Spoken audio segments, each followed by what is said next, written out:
In this video, we're going to explore the domain and range of a function, but given a graph or given an algebraic expression that represents the function. So recall that the domain is a set of x values in a function and the range is a set of y values in a function. So when we're given a graph, we are looking at what is a set of x values for all the points contained on the graph, and the range is a set of y values for all the points contained on the graph. I have an illustration on the screen that I want to show you. I have a graph that is a half parabola that has the bottommost point of -3, -2, and then it extends to the right through 1, 0. So if we're thinking about the domain, what I have is also drawn below the graph is a copy of the x-axis. And to the right of the graph, I have a copy of the y-axis. When we're thinking about the domain, we're looking at points on the graph from left to right. And so what I like to do is envision like a ruler or some straight line that I'm running on the graph, and I'm trying to figure out at what points on the x-axis, right, what x values are highlighted or included in that graph. So think about where points are turned on and turned off, so to speak. So as I move this vertical line through my graph from left to right, notice where I start hitting points in the graph, and that is how I will determine what the domain is. So I'm starting it now. It hits -3 and then it continues infinitely to the right and goes on. So all of the points that are included in that graph for the domain are values from -3 to infinity. Now to do the range, I'm thinking about the y values, and remember that's values on the vertical axis. And so what I'm going to do here is think about a horizontal line that I can move up and down on the graph to see what values are included on the graph and what y values those consist of. As I move this horizontal line up, notice that I start at -2 and then I go up infinitely because the graph extends infinitely upwards. And so my range for this particular graph is bracket -2 to infinity. So let's look at some examples that we do on our own. And I have this graph of a half parabola.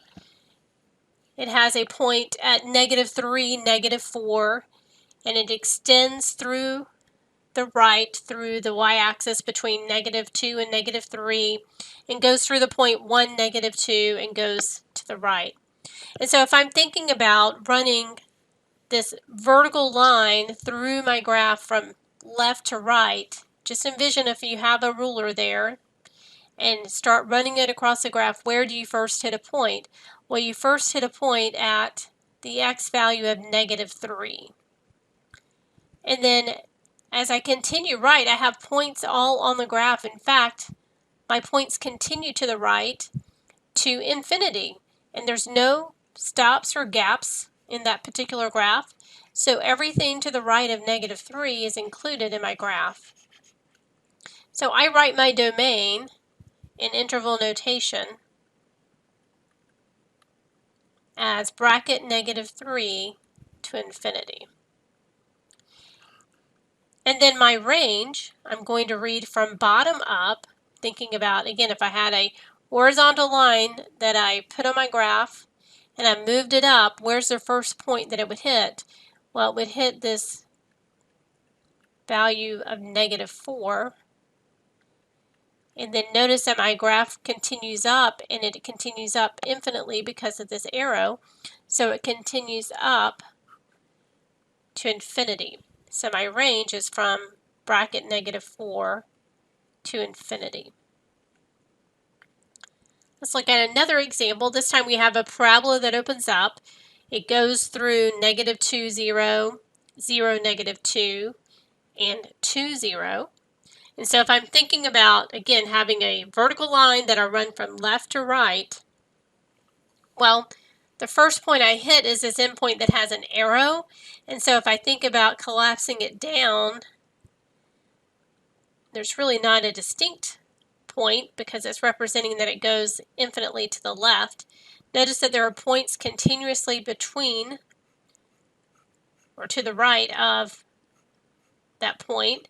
And where do the points stop? Well, we have an arrow over to the right, so it indicates that the graph is continuing to the right as well. And so in this case, there's no specific starting and stopping point from the left to right. We say that the domain is negative infinity to infinity. And then my range, I think about from bottom up. So if I had a horizontal line that I'm going to go from bottom up, I don't hit a point until I get to this y value of -2.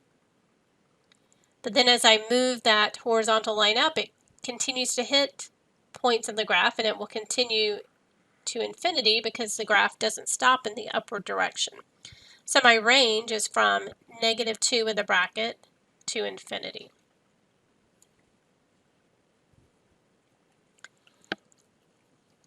Now, there are also times when you have to find the domain and you're given the function, that is, you're given an algebraic expression that you have to figure out the domain of. And so there are three cases essentially that you're going to be given. A polynomial function, that's going to be something like a line, a linear equation, or quadratic, and there's no restrictions on what I can plug in for those values of x. And so for these types of functions, we're going to say the domain is all real numbers because the function is defined for any value we can think of. Rational functions are going to be functions that have a variable in the denominator. And so something like f of x is equal to 1 divided by the expression x minus 2. It's defined everywhere except for where the denominator is equal to 0. And we've talked about restrictions on rational equations before. So we have to think about what makes the denominator 0 and exclude that from the domain. A radical function would be something like f of x is equal to the square root of x minus 2. Well, we've looked at this before to some degree, and do you remember that like the square root of -4 is an imaginary number 2y? And so we have to be careful when we deal with square roots to make sure that the number inside the radical is actually positive or 0, because a square root of a negative is an imaginary number. Cube root functions are defined for all real numbers because, for instance, I can take the cube root of any number, positive or negative, and it is a real number. So it's really only the even root functions that we have to worry about. So let's look at this. Here's an example. Polynomial would be f of x equals 2x cubed plus x squared minus 5x plus 7. So there's no restrictions on what numbers I can cube or square or multiply by some number. So here the domain is all real numbers, which we write as -infinity to infinity. The basic square root function f of x equals the square root of x. Well, for that to be defined, the radical has to be a real number. And the thing that makes it a real number is when the radicand is greater than or equal to 0. So for these particular functions, we're going to set the expression inside the radical greater than or equal to 0 and solve. Now for x greater than or equal to 0, we just get the domain is from 0 to infinity, including 0, which we indicate with a bracket.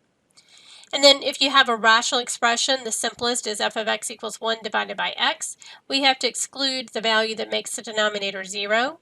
So in this case, that would be 0. And so when we exclude it, we have to think about all real numbers except for 0. So that would be everything to the left of 0 and everything to the right of 0, which we write as -infinity to 0 union 0 to infinity. So let's look at an example where we're given some specific functions. The first one, f of x equals x squared plus 2x minus 5. This is what we call a quadratic function or a polynomial function. There are no restrictions on what numbers we can square or multiply by 2. And so the domain of a polynomial function is all real numbers, which we write as -infinity to infinity. We'll talk about the range of these functions when we get into some later sections, but for now we're just looking at the domain. And then part B is f of x equals the quantity x plus 2 divided by x minus 5. So this is a rational function. And for a rational function, we have to exclude where the denominator is 0. So we have to think about, well, where is x minus 5 equal to 0? And that is at 5. So we can include all real numbers except for 5. So that is everything to the left of 5 and everything to the right of 5. In interval notation, we can write this as negative infinity to 5, parentheses, union, parentheses 5, to infinity. And then the last one, f of x equals the square root of x plus 4. This is a square root function. And for the square root to be defined, we have to be sure we're taking the square root of a positive number or 0. So in this case, we have to solve an inequality by setting x plus 4 greater than or equal to 0. And remember this from an earlier section, we subtract 4 to get x is greater than or equal to negative 4. So in interval notation, right, greater than or equal to negative 4 is everything to the right of negative 4, so we could write that as bracket negative 4 to infinity.